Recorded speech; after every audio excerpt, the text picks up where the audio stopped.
Есть люди, которые, один раз выбрав профессию, навсегда остаются ей верны. Один из таких – Дмитрий Пухов. Мэтр якутской журналистики, аксакал телерадиовещания и мастер печатного слова. Яркий представитель сложного жанра в журналистике – документальная публицистика. Уже год, как его нет вместе с нами.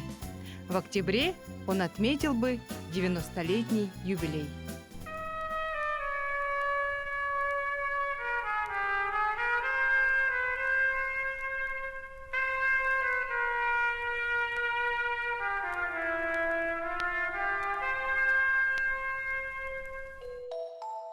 Дмитрий Пухов – это человек, которого знает вся пишущая и вещающая братья республики, и не только. Его биография типична для многих представителей того поколения. Родился он в 1931 году в глухом селе Никюню Усть-Алданского района.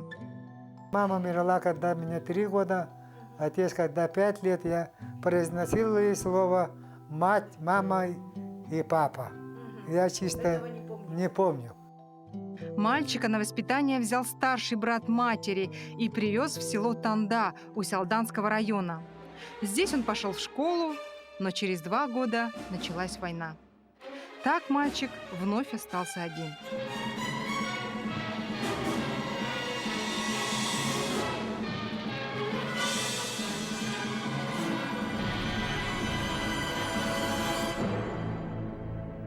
Ослабленного, болезненного ребенка на лошадиной повозке привезли в Мархинский детский дом. Мы ехали дня 3 или 4 из Тандинского села Усть-Алданского района на лошади. Дали одну лошадь кибиткой на лошадь.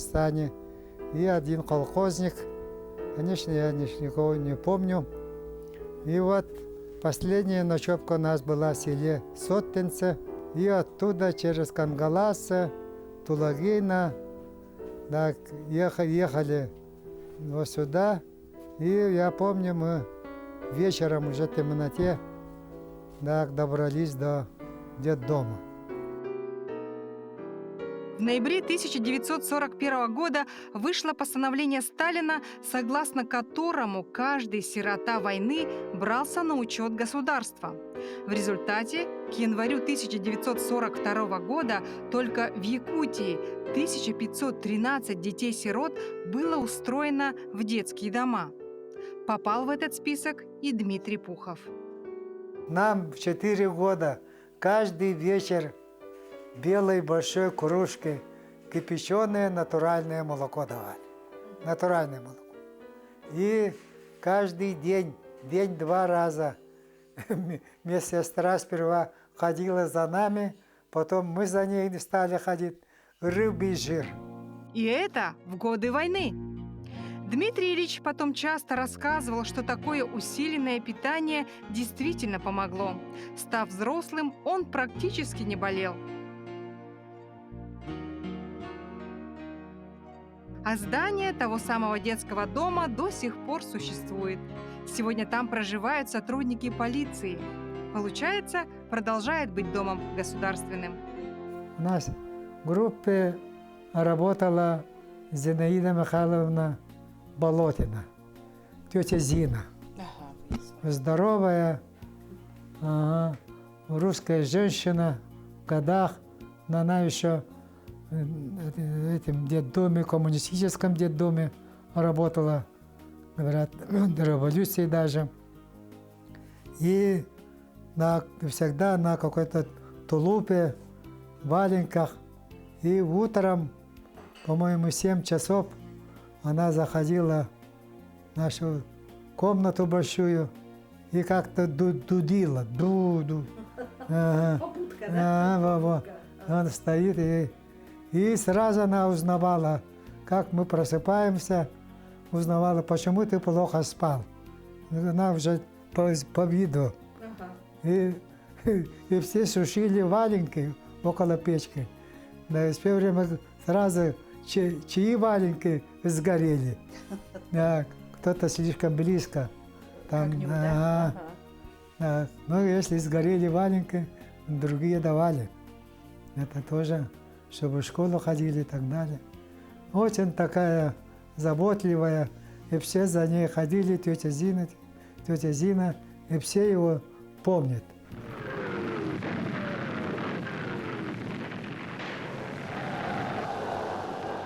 В предпоследний год войны Дмитрия Пухова перевели в Хаптагайский детский дом, где его нашла старшая сестра Мария, которая к тому времени уже работала.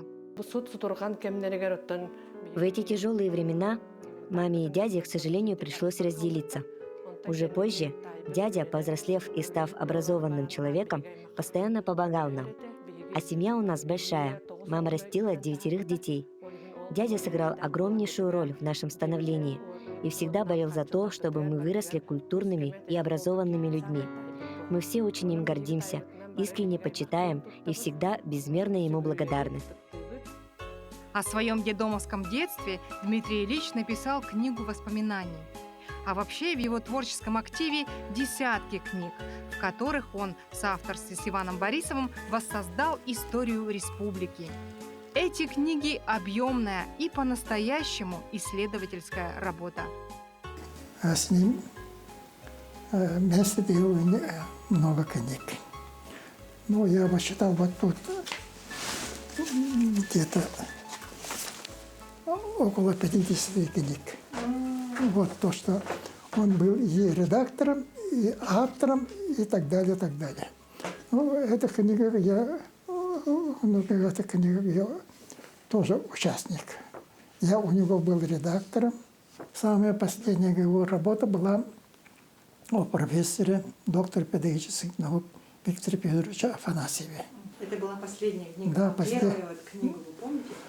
Ну, я первую книгу помню, когда мы еще, когда телевидение работали, «Говорит Тихус». Да, маленькая книжечка, твердая обложка была. Воспитанник Мархинского детдома, государственный ребенок, стал впоследствии блестящим журналистом-публицистом. Но сначала молодого выпускника школы ждал исторический факультет Якутского педагогического института и после работа учителем истории в родном Усть-Алданском районе. Первого, кого он увидел, войдя в 10 класс на урок, был его одноклассник. Дима страшно удивился, потом узнал, что тот рано пошел работать, а теперь вот решил получить аттестат. Через год Пухова назначают завучем школы, а спустя 2 месяца он на маленьком открытом самолете вылетает в Якутск. Так закончилась его учительская карьера, и началась новая журналистика, ставшая его судьбой. Мне повезло, я дитя советской власти. Это что значит? Со школьной скамьи октябрята, пионерия, комсомол. Я уже в пединституте был заместителем секретаря комсомольской организации. Пединститут я окончил 23 года. Ну, он 4 года же был. 24 года почти, да, было. И 25 лет я стал членом коммунистической партии. Я последний советский руководитель телевидения. Гостелерадио. Ага, гостелерадио. Но работа на телевидении, я считаю, самым для меня в творческом плане самым интересным. Поскольку я на телевидении перешел очень большим, почти 20-летним журналистским стажем. Бесконечно прав народный писатель Андрей Кривошапкин, когда пишет о Дмитрии Ильиче как о публицисте. Правдивое слово Пухова ценится выше всяких драгоценных металлов. Мои старшие коллеги добавили бы «правдивая» и «меткая». У нас каждую неделю проходили планерки. Каждую неделю в понедельник собирались в студии и планерки. И если, скажем, один из руководителей или режиссеров, там, редакторов таких серьезных, они обязательно смотрели всю недельную программу, и после этого они как бы выступали с анализом всех программ и как бы кого-то хвалили, кого-то, значит, порицали. Вот мы очень внимательно слушали, когда оценку давал Дмитрий Ильич. Вот он, это человек с огромным опытом именно журналистской работы. Он всегда видел самую соль там, да, и вот мы всегда с трепетом и иногда с дрожью такой подходили и слушали, что он скажет.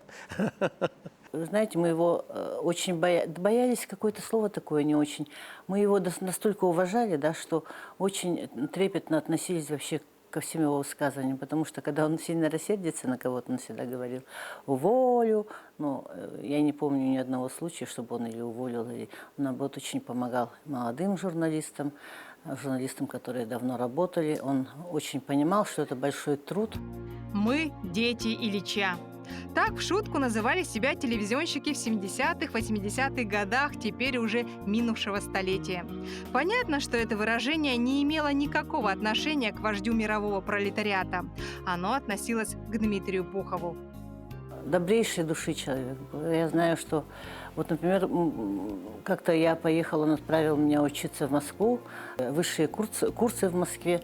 Мы поехали туда учиться, и когда он, значит, приезжал в Москву в командировку, он, вот, оказывается, навещал тех, кто там учится. Значит, вечером где-то часов в 6, видимо, после работы, заходит Дмитрий Ильич. Я по стойке смирно захожу, стою. А до этого девочки у нас и мальчики там спрашивали, что ты такая бегаешь от плиты в комнату. Я говорю, вот у меня наш начальник приехал. А кто, говорит, такой? Я говорю, председатель нашего госкомитета. Он говорит, да, и что, он к тебе придет? Ну, думает, наверное, поливает. Ну, я, значит, прихожу, и заходит Дмитрий Ильич. У него такие сумки, баулы, там фрукты. Ну, как будто бы я там голодала, сидела. Всякие колбасы, что такое. Я так удивилась, что потом сел, мы чай пьем, сидим.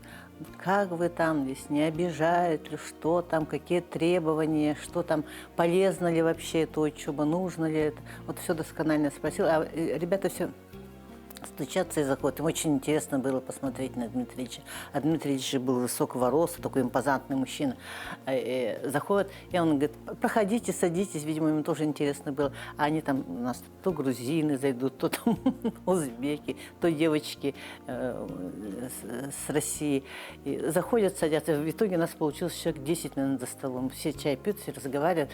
И он так и спрашивал, как у вас там, что.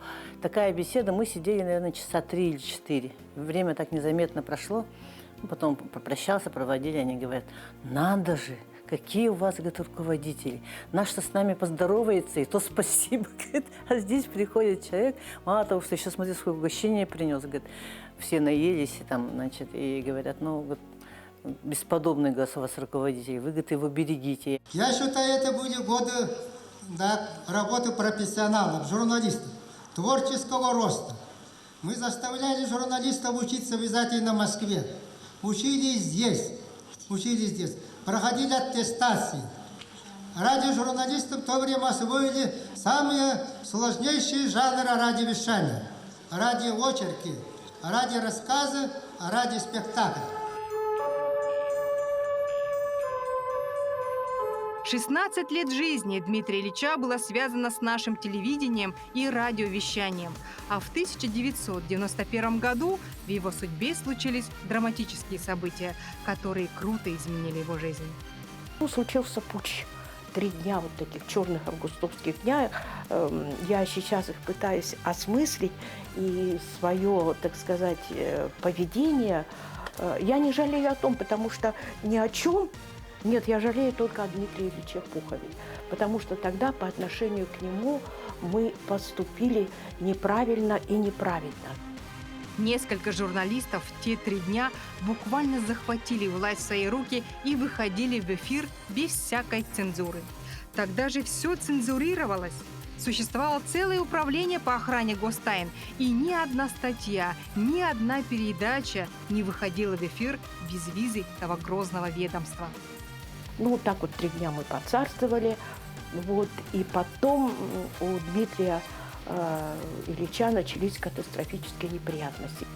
Дмитрий Ильич оказался заложником крупномасштабной политической игры, и после августовских событий 1991 года на него был навешен ярлык едва ли не главного ГКЧПиста Якутии.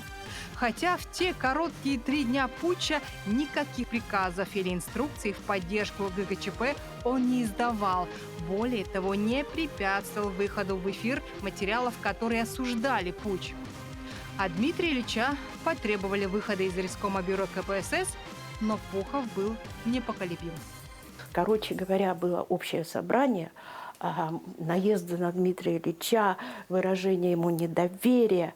И я помню, мы со Светой Соколовой, как бы вот это президиум этого собрания. И Дмитрий Пухов выступил. Он сказал, что только благодаря советской власти он, круглый сирота, стал человеком, получил образование и состоялся как журналист. Это было очень, как тебе сказать, щемяще. И он ушел. Я помню, как он выходил из зала. Вот, аж прямо вот до сих пор я вот эту сцену вспоминаю, и мне больно до слез. И ведь он не затаил на нас зла. Потом мы с ним встречались, он уже тут не работал. В конце концов, он через суды, это была очень такая длительная история, его восстановили на этом посту, но он уже к нам не вернулся. Вот много лет спустя я делала с ним передачу «Дворы нашего детства», и я искренне просила у него прощения за то наше такое поведение. Ну, так, он хихикал, он смеялся, и даже подарил мне книгу с очень хорошей такой надписью, но она слишком хвалебная, чтобы говорить о ней. Журналистской работе Пухов отдал без малого 55 лет. До последних дней был в строю. Много писал, с раннего утра и до позднего вечера, за этим столом. Его большой друг Андрей Кривошапкин как-то писал: «В истории Якутии, наверное, не найдется журналиста, который всего себя без остатка отдал благороднейшему делу – борьбе за социальные и политические права людей труда». Он всегда шел на помощь, всегда старался облегчить твое положение. Да? Это очень редкий дар, тем более у руководителей. Сейчас практически, может, даже и не встречается таких людей. Может, какая-то часть и есть, я не знаю. Но вот Дмитрий Ильич мне запомнился таким, и я безмерно его уважаю. И вообще очень счастлива, что вот по работе я встретилась с таким руководителем, на которых, мне кажется, должны равняться все руководители. Телевидение это же имеет воспитательное значение для населения, для людей. Да? Вот поэтому оно должно быть всегда. И это Дмитрий Ильич об этом всегда говорил, и мы старались прислушиваться и когда вот выдерживать этот уровень определенный. И даже потом, когда я ушел с телевидения, а он уже после этого работал в Вилтумене, мы часто с ним созванивались. Он мне звонил, и он всегда: как у тебя дела, там, что там. И вот мы как-то всегда, я перед ним отчитывался. А был уже там и заместитель министра культуры, был и первый заместитель министра предпринимательства. Я перед ним отчитывался. Да. И по каким-то, в общем-то, житейским вопросам, общались мы с ним. Да. Поэтому вот у меня, конечно, самые такие воспоминания теплые о нем. Он как был рукой и требовательный, и в то же время такой вот, человечный, что ли, вот он был, уж уникальный такой человек. Кстати, Дмитрий Ильич, ко всему прочему, стоял у истоков создания Союза журналистов России. Российские журналисты подняли бучу, что надо свой союз иметь. Когда второй раз на съезд ездили, говорят: давайте создадим комиссию. Начали: давайте скажите кандидатуру. Люди там говорят. А я говорю: Пухов из Якутии. Ладно, Пухов записали.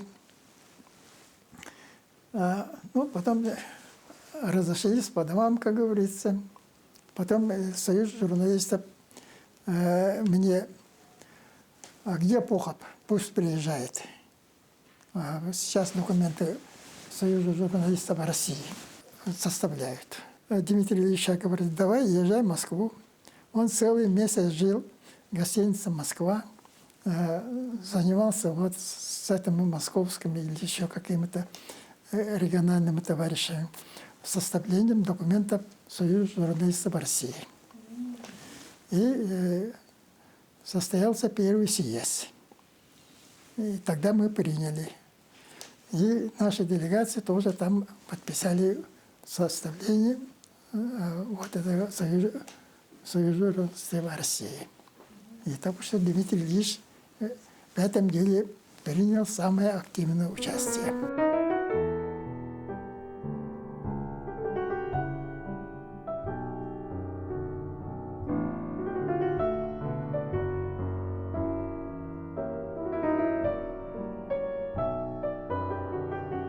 У Пухова прекрасная и крепкая семья. С Октябриной Николаевной он вместе прожил без малого 63 года. Серебряные свадьбы отметили их сыновья. Они оба инженеры, один по радиоэлектронике, другой строитель. Особая радость и гордость – 4 внуков, получившие образование в престижных вузах страны. В последние годы жизни дядя уже заметно ослабел. И вот однажды он позвал меня к себе и выразил желание отдать свои многочисленные книги в фонд библиотеки своего родного Курбусахского наслега и попросил меня заняться этим, что я и сделала. Там, в районной библиотеке, работает наша племянница Марфа Анатольевна Пухова-Пермякова. Мы должны были передать книги еще этой осенью, пока дорога через реку еще была открыта. Но, к сожалению, по ряду обстоятельств не получилось. Надеемся, что весной следующего года мы сможем довести дело до конца. Также мы должны установить именную плиту на его малой родине, деревне Бытчилык, ныне Акаемовка, Курбусахского наслега Усть-Алданского улуса.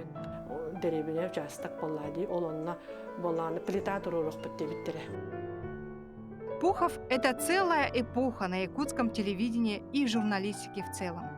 Это был чрезвычайно работоспособный, трудолюбивый и ответственный человек. И надежный, добавляет Лидия Васильева. Раритетный, убеждает меня Галина Захаренко. Мудрый, уверенно резюмирует Руслан Васильев.